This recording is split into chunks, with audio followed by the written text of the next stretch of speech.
کارکردگی میں آندھرا پردیش کے وزیر NMD فاروق کو first rank, chief minister Andhra Pradesh Chandra Babu Naidu کو 6واں اور deputy chief minister Pawan Kalyan کو 10واں مقام۔ ہندوستان کی تمام ریاستوں میں شاید پہلی مرتبہ چیف منسٹر آندھرا پردیش چندرا بابو نائیڈو نے اپنے منسٹرز کی کارکردگی پر رینکس دیے ہیں۔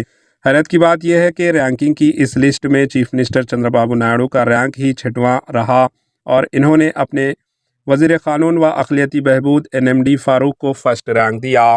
سرکاری ذرائع نے بتایا کہ چندرا بابو نائیڈو نے فائلوں کی یکسوئی میں منسٹرز کی کارکردگی کی بنیاد پر یہ رینکس دیے، جنہوں نے جمعرات کو کابینہ کے منعقدہ اجلاس کے دوران رینکس کا اعلان بھی کیا۔ ذرائع نے بتایا کہ چیف منسٹر نے چند وزراء کی کارکردگی پر برہمی کا اظہار بھی کیا ہے اور کہا کہ وہ عوامی مسائل کے مطابق کام نہیں کر رہے ہیں۔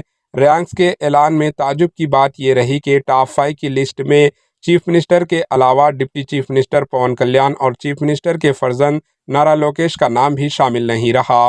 ذرائع کے مطابق چندرا بابو نائیڈو نے جہاں اپنے لیے 6واں رینک کا اعلان کیا، وہیں انہوں نے اپنے فرزند وزیر نارا لوکیش کو 8واں اور deputy chief minister Pawan Kalyan کو 10واں مقام دیا۔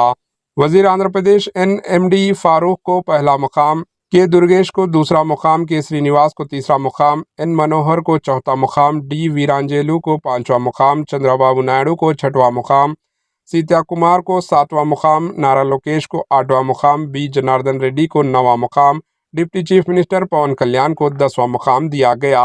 Bureau report AHN news.